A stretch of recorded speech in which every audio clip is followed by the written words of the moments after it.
আমি রাজশাহীতে যাচ্ছিলাম পড়ালেখা করার জন্য। আমি একজন সুন্দরী মেয়ে। আমি যে গাড়িতে উঠেছিলাম সেই গাড়ির ড্রাইভার আমাকে ভুল রাস্তায় নিয়ে একটা বিশাল জঙ্গলের ভিতর একটা বড় বাড়িতে নিয়ে গেলেন। আর সেখানে নিয়ে লোকটি আমার সাথে জোর করে বাকিটা গল্পটা শোনাচ্ছি। গ্রামের বাইরে এই প্রথম কোথাও পা রাখলাম, এক অচেনা অজানা স্বপ্নের সন্ধানে। কোনোদিন এর আগে কোথাও যায়নি। আমাদের গ্রাম ছেড়ে একমাত্র বড় দিদির শ্বশুর বাড়ি ছাড়া। আমরা দুই বোন, বড় দিদিমণি আর আমি শনি। বেশ সাজানো গোছানো আমাদের সংসার, কোনো ঝুট ঝামেলা নেই। সরকারি চাকরি করেন বাবা, রিটায়ার হতে এখনো অনেক দিন বাকি। মা একটা এনজিওতে চাকরি করে। কোনো রকম অশান্তি নেই আমাদের পারিবারিক জীবনে। বড় দিদি বেশ সুখী। জামাইবাবু মানে দিদির স্বামী একজন বড় সেনাবাহিনীর অফিসার। একই শহরে বাড়ি এবং কাজও করে ওই একই শহরে। ওদের সংসারটাও বেশ সুখের, কোনো রকম ঝামেলা নেই। দিদি গ্র্যাজুয়েশন পাশ করার পর আর পড়তে পারিনি, কারণ জামাইবাবু প্রতি বছর একবার না একবার বদলি হয়ে অন্য শহরে পোস্টিং হয়। তাই বড়দিদি আর কম পড়া শেষ করতে পারেননি। বড়দিদির অনেক শখ ছিল একজন ভালো ম্যাজিস্ট্রেট হওয়ার। আমি সবেমাত্র গ্রামের কলেজ থেকে এইচএসসি পাশ করেছি, আর পাশাপাশি সিআইডি অফিসারের চাকরি করছি। আমার সব বড়দিদির মতো ম্যাজিস্ট্রেট হওয়া, আর তাই রাজশাহী বিশ্ববিদ্যালয়ে ভর্তি হওয়ার সুযোগ পেলাম। তাই রাজশাহীতে প্রথমবারের মতো গ্রাম ছাড়ছি। মা একটু মন খারাপ করছিল, কিন্তু উচ্চশিক্ষার কথা চিন্তা করে আর কিছু বলেন নাই। বাবা সবসময় আমাকে সাপোর্ট দিত, তাই আমার তেমন একটা অসুবিধা হয় নাই রাজশাহী যেতে। তাছাড়া জামাইবাবু হলেন অফিসার, আগে থেকেই রাজশাহীতে সব কিছু ঠিকঠাক করে রেখেছেন। যদিও রাজশাহীতে প্রথম মামার বাড়িতে ওঠার কথা ছিল, কিন্তু পরে সেটা আর হয়ে ওঠেনি, কারণ জামাইবাবুর এক কাছের ছেলে বন্ধু ছিলেন সরকারি দলের ছাত্রনেতা। তাই আমার হোস্টেল পেতে খুব একটা অসুবিধা হয় নাই। তাই মামার বাড়িতে না উঠে সোজা হস্টেলে গিয়ে উঠব। এমনিতে মামার সঙ্গে আমার আবার খুব একটা ভালো সম্পর্ক নেই, কারণ আমার বাবা ছিলেন একজন গরিব ঘরের ছেলে। কেন আমার মা আমার বাবাকে বিয়ে করলেন অনেকটা বাংলা সিনেমার মতো, গরিব হলে যত দোষ হয় আর কি। যথাসময়ে বাড়ি থেকে রওনা দিলাম। বাস টার্মিনালের উদ্দেশ্যে মাকে এবং বাবাকে পাথরে নমস্কার করে দিদির সঙ্গে একটু কথা বলে জামাইবাবু আমাকে বাস টার্মিনালে নামিয়ে দিয়ে উনি চলে গেলেন একটা জরুরি কাজের উদ্দেশ্যে। বাস ছাড়ার ঠিক রাত 12:33 রাজশাহীর আগের স্টেশনে গিয়ে বাস থামান। পরের দিন সকাল 10টার সময় আমি ভুল করে রাজবাটি নামতে গিয়ে শক্তিগড় নামে একটা জায়গাতে নেমে পড়েছিলাম, কারণ শক্তিগড় নামটা আগেও শোনা ছিল। গ্রামে অনেকের মুখে শক্তিগড়ের বিখ্যাত কথা বহুবার শুনেছি, আর তাই কন্ডাক্টর শক্তিগ ডাক মারতেই দুম করে বাস থেকে নেমে পড়লাম। আর সেখানটাতেই আমি আমার জীবনের সবচেয়ে ভুলটা করেছিলাম। আমি ঠিক বুঝতে পারছিলাম না কি করব, সঙ্গে বিশাল 2টা লাগেজ, মোবাইল ফোনের ব্যাটারিও শেষ। কাউকে যে ফোন করে সাহায্য চাইব সেই উপায়টুকুও নেই। এদিকে সময় গড়িয়ে পার হয়ে প্রায় দুপুর 2টা বেজে গেল। আমি কি করব ঠিক বুঝে উঠতে পারছিলাম না।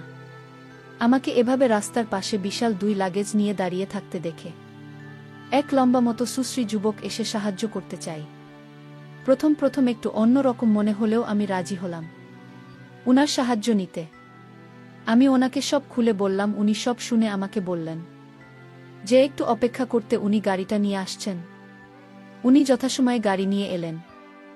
আমার ভারী লাগেজ 2টা ওনার গাড়ির পিছনে রাখলেন। পরে উনি আমাকে জিজ্ঞাসা করলেন সামনে বসতে চাই নাকি পিছনে। উনার এত ভালো ব্যবহার দেখে আমি ঠিক করলাম উনার সঙ্গে সামনে গিয়ে বসার। আমি বসলাম। পরে উনি গাড়ি স্টার্ট দিয়ে গাড়ি চালাতে শুরু করলেন।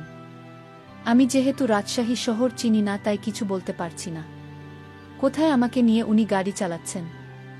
বেশ কিছুক্ষণ পরে আমি ওনাকে জিজ্ঞাসা করলাম রাজশাহী ইউনিভার্সিটি কত দূরে। উনি আমার দিকে তাকিয়ে উত্তর দিলেন এই তো আর মাত্র 10 মিনিট। আমি উনার কথা বিশ্বাস করলাম। ঠিক 10 মিনিট পরে একটা বিশাল বাড়ির সামনে গাড়ি দাঁড় করিয়ে উনি আমাকে বলেন যে গাড়িটা আর যাবে না, একটু ঠিক করতে হবে। আমি যেন গাড়ি থেকে নেমে ওই বাড়ির ভিতর গিয়ে বসি। ঠিক কি করব বুঝতে পারছিলাম না। তখন আমার বেশ খারাপ লাগছিল। কেন এই ভুলটা করতে গেলাম একটা অচেনা পুরুষ মানুষের সঙ্গে। সে যাই হোক, আমি গাড়ি থেকে নেমে সোজা ওনার সঙ্গে আমি ওনার বাড়িতে গেলাম। উনি 10 মিনিট পরে এসে আমাকে জিজ্ঞাসা করলেন আমি কিছু খাচ্ছি না। আমি ওনাকে বিনীতভাবে উত্তর দিলাম না, কারণ আমি একটু একটু ভয় পেতে শুরু করেছিলাম। উনি তখন দরজাটা বন্ধ করে দিলেন আর আমার দিকে আস্তে আস্তে এগিয়ে আসলেন। আমি কোনো রকম ওনাকে জিজ্ঞাসা করলাম। আমি ওনাকে জিজ্ঞেস করলাম, আপনি দরজা বন্ধ করলেন কেন? উনি কোনো রকম অভিনয় না করে সোজা আমাকে বলেন, আমার তোমার সাথে অনেক কথা আছে, অনেক প্রয়োজন আছে। আমি আপনাকে চিনি না, জানি না আপনি আমার সাথে কথা বলবেন। আর আপনি আমাকে এখানে কেন নিয়ে আসলেন? উনি বললেন, একটু পর বুঝতে পারবে আমি তোমাকে কেন এখানে নিয়ে আসলাম। আমি কোনো কুলকিনারা না দেখে ভয়ের অভিনয় করে কাঁদতে শুরু করে দিলাম। তখন উনি আমার কাছে এসে বলেন যে ভয় পাওয়ার কিছু নেই। আমি এমন কিছু করব না যাতে তোমার ভয় হয়। আর আজ যদি তুমি আমার কথা রাখ, তাহলে তুমি এখান থেকে যেতে পারবে না। আমি তার মুখে এই কথা শুনে আশ্চর্য হলাম। আর আমি কান্নার অভিনয় শুরু করে দিলাম। আমাকে তিনি বললেন, এই তুমি এভাবে কান্না করছো কেন? আমার একটা ছোট্ট কথা রাখো। আমি সকালে তোমাকে রাজশাহীতে বেছে নেব। আর যদি তুমি আমার কথা না রাখ তাহলে তোমার অনেক বিপদ হবে। আমি বললাম, আপনার কি কথা? উনি বললেন, তোমার বিয়ে হয়েছে। আমি বললাম না। আমার বিয়ের কথা আপনি জিজ্ঞেস করলেন কেন? উনি বললেন, তোমার যদি বিয়ে হতো তাহলে তোমার স্বামীর সাথে কি করতে?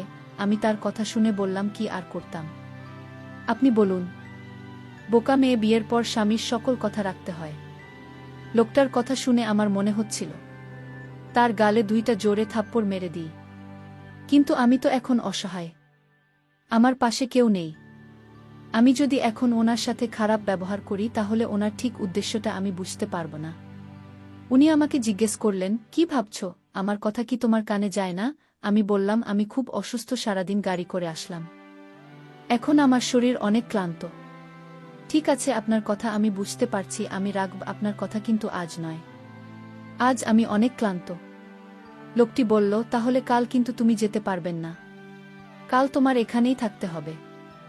আর তারপর দিন আমি আপনাকে রাজশাহীতে পৌঁছে দিব। আমি তাকে মিথ্যা সান্ত্বনা দিয়ে বললাম, ঠিক আছে, কাল আপনার কথা রাখবে। আমার মনে মনে প্ল্যান তৈরি হল, কাল যে করে হোক এখান থেকে পালাতে হবে। আল্লাহ আল্লাহ করে আজ রাতে শেষ হোক। উনি তখন আমাকে কিছু খাবার এনে দিলেন। আমি বললাম, আমি খাব না। উনি বললেন, আপনার শরীর অনেক ক্লান্ত, কিছু না খেয়ে ঘুমোলে শরীর আরও দুর্বল হয়ে পড়বে। আমার পেটে অনেক ক্ষুধা লেগেছিল, আর তাই রুটির সাথে তরকারি দিয়ে খেয়ে নিলাম। উনি পাশের রুমে গিয়ে শুয়ে পড়লেন আর আমাকে বললেন, আপনার কোনো কিছুর প্রয়োজন হলে আমায় ডাক দিবেন। আমি মাথা নেড়ে সম্মতি দিলাম। তারপর সকাল হলো। আমি ভাবতে থাকলাম কি করে এখান থেকে পালানো যায়। আমি কিভাবে লোকটিকে কিভাবে ধোঁকা দিয়ে পালানো যায় সেই চিন্তায় মগ্ন। সকালে লোকটি আমার রুমে এসে বলল, এই মেয়েদের ফ্রেশ হয়ে খেয়ে নাও। আমি তাকে জিজ্ঞেস করলাম, আপনার বাড়িতে আর কে কে থাকে? লোকটি বলল, এটা জানার তোমার দরকার নেই। আমি বললাম, ঠিক আছে, আপনি বাইরে যান, আমি ফ্রেশ হয়ে খেয়ে নিচ্ছি। লোকটি তখন তার রুমে চলে গেলেন। চলে যেতে আমি ফ্রেশ হয়ে নিজের লাগেজগুলো, ভিতরে কিছু টাকা ছিল, টাকাগুলো নিয়ে নিলাম। তারপর আমি ধীরে ধীরে ঘর থেকে বাহির হলাম। আস্তে আস্তে হাঁটা শুরু করলাম। তারপর আমি দৌড় দিলাম। আমি ভয়ে ভয়ে এখান থেকে পালানোর চেষ্টা করলাম। আমি কিছুক্ষণ যাওয়ার পর আমি কোনো রাস্তা খুঁজে পাচ্ছি না। আমি সামনে গিয়ে দেখলাম বিশাল বড় একটা গেট, আর সেই গেট বাহির থেকে তালা লাগানো। আমি এখন কি করব? আমি এখানে কিভাবে এলাম? আমি তো গাড়ি দিয়ে ভিতরে আসছিলাম, এখন তো বাহির হতে পারছি না। লোকটি আমাকে ঘরে না পেয়ে আমাকে খুঁজতে শুরু করল। লোকটি জানে আমি কোন দিকে আসছি, আর তাই তো উনি আমাকে সহজে খুঁজে বের করে ফেললেন। আর আমায় বললেন, আপনার সাহস তো কম না, আপনি পালিয়ে যেতে চাইছেন। যান, কিভাবে পালিয়ে যাবেন? এখন পর্যন্ত আমার বাংলাতে 25 জন মেয়ে আটক, তারা যেতে পারেনি, আর আপনি চলে যাবেন? যান। যার আয়াত কাছে তারা 2 বছর যাবত এখান থেকে পালাবার চেষ্টা করলেন, কিন্তু পালাতে পারেনি। আর তুমি কিনা এখান থেকে চলে যেতে চাইছ?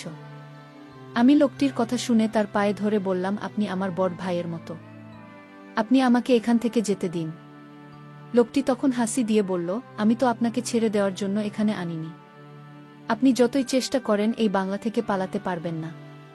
আমি আপনাকে খুব সুন্দর করে বুঝিয়ে বলেছিলাম আপনি আমার কথা রাখলে আপনাকে এখান থেকে যেতে দিবে, কিন্তু আপনি তা না করে পালানোর চেষ্টা করছেন। এখন তো আর যেতে পারবেন না। ওই মেয়েদের সঙ্গে তোমার থাকতে হবে। আমাকে তখন বলল, চলুন আমার সাথে, নইলে আমার আসল চেহারা সম্পর্কে আপনার ধারণা নেই। তাই আপনাকে ভালো করে বলছি, আপনি আমার সাথে চলুন। আমি কোনো উপায় না পেয়ে আমি তার সাথে গেলাম। তখন তিনি আমাকে একটা রুমে নিয়ে গেলেন।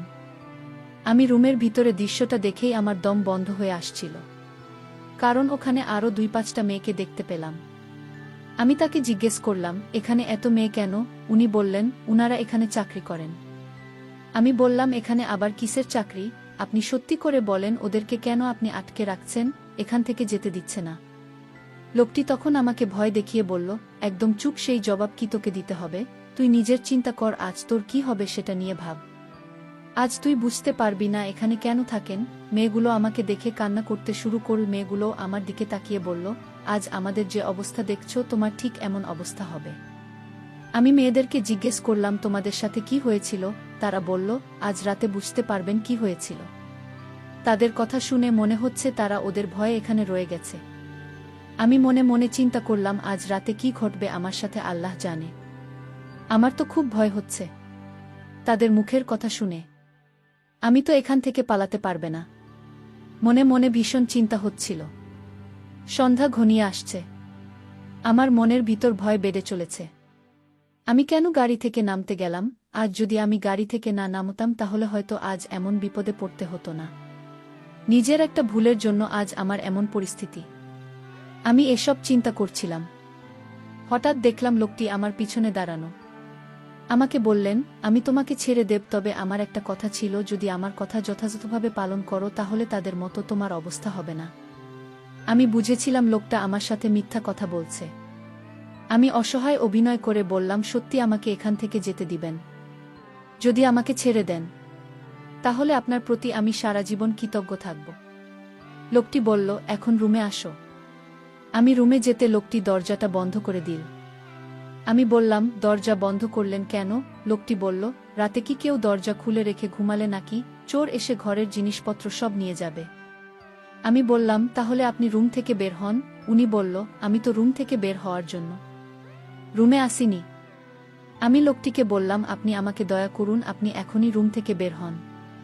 লোকটি তখন আমায় বলল, আর একটা কথা বলবি না, একদম চুপচাপ থাকবি, আর আমি এখন যা বলব তা পালন করবেই। আমি লোকটিকে ধমক দিয়ে বললাম, এই তুই আমাকে চিনিস? আমি কে? লোকটি বলল, তোকে চিনে আমার দরকার নাই। আমি এখন যা বলব তা যদি না শুনিস তাহলে এখনই বুঝতে পারবি তোর কি অবস্থা হবে। আমি লোকটি বললাম, শয়তান, তোর চিন্তা কর, তোর অবস্থা এখন কি হবে। আমি আমার পকেট থেকে আমার কার্ডটি বের করে দেখালাম। সে আমার কার্ড দেখে চমকে উঠল। তুই হয়তো চিনিস না আমি কে। আমার পরিচয়, আমি একজন সিআইডি অফিসার। আমি এতদিন এখানে যা করেছি, গাড়ি থেকে শুরু করে এ পর্যন্ত, সব আমার অভিনয়। আমি তোর আসল রহস্য খুঁজে বের করার জন্য তোর সাথে নাটক করেছি। লোকটি আমার কথা শুনে বলল, আমায় মাফ করে দেন, আমার কোনো দোষ নেই। ওই রুমে যে মেয়েগুলো বন্দি দেখলেন তা আমি করিনি, আমার বস করেছে। সে প্রতি মাসে মেয়েদের পাচার করে। আমি লোকটিকে বললাম, তোর বসকে আসতে বল। লোকটি তার বসকে আসতে বলল। তার বস আসতে থাকে। আমি হাতকড়া পরিয়ে জেলে নিয়ে গেলাম, আর বন্দি মেয়েদেরকে তাদের বাবা মায়ের কাছে যেতে দিলাম। বন্ধুরা, আজকের গল্পটি কেমন লাগলো তা অবশ্যই কমেন্ট করে জানাবেন। আর হ্যাঁ প্রিয় বন্ধুরা, গল্পটি ভালো লাগলে অবশ্যই কমেন্ট করে জানাবেন। আর নিয়মিত এমন আলাদা স্বাদের গল্প শুনতে ভিডিওটিতে লাইক এবং চ্যানেলটিকে সাবস্ক্রাইব করে সাথেই থাকুন। আর হ্যাঁ, নোটিফিকেশন বেলটি অল করে রাখবেন, যাতে পরবর্তী গল্প সবার প্রথমে আপনাদের কাছে পৌঁছে যায়। ধন্যবাদ বন্ধুরা, ধন্যবাদ।